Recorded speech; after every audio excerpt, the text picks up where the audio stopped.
This is OUKITEL WP35, and today I would like to share a few useful camera tips and tricks on this device. So in the beginning, let's discover what interesting camera modes we have here.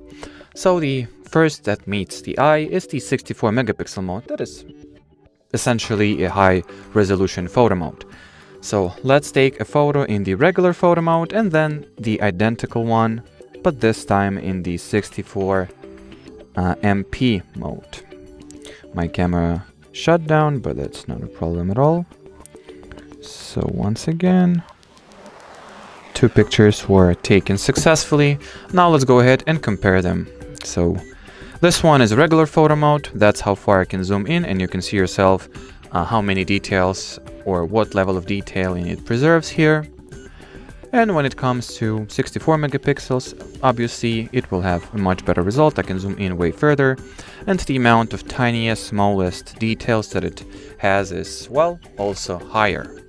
And well, that's thanks to the fact that 64 megapixels mode takes pictures in higher resolution. So if we will go and compare the details or specifications of those two images, you'll see that the regular photo mode has 3400 by 4600 in terms of definition, and when it comes to high res mode, you have 7K by 9200. So that's the reason behind this photo being way more detailed and, well, just overall better looking than that one. Then if you'll go into the more section of modes, you can find a very useful Pro mode, which gives you as much manual control as this camera can possibly provide you with.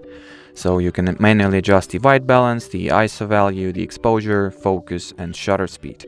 So if you would like to, well, gain more manual controls over the pictures that you take, or you for some reason are not satisfied with how camera treats those options and those parameters automatically, you can go for the Pro mode and do everything yourself.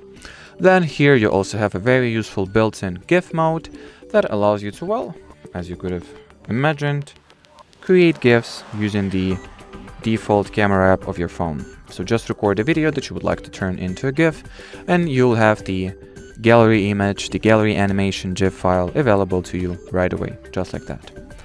Then, when it comes to interesting camera modes, we also have the QR code scanner, which allows you to, well, directly use your camera to process QR codes without having to resort to using some third-party solutions perhaps, or Google Lens.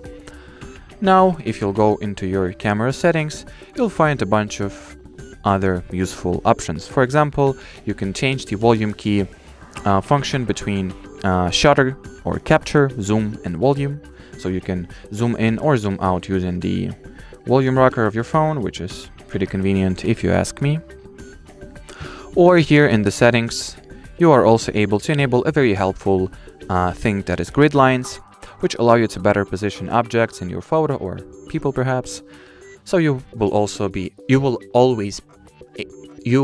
always will be able to, well, put something or someone right in the middle, or right at the center, or perhaps at the top left corner, I know, bottom right corner, as you please. And well, as far as this video goes, that'll be it. So should you have any further questions, leave them in the comment section below. But as for now, thanks for watching, and bye bye.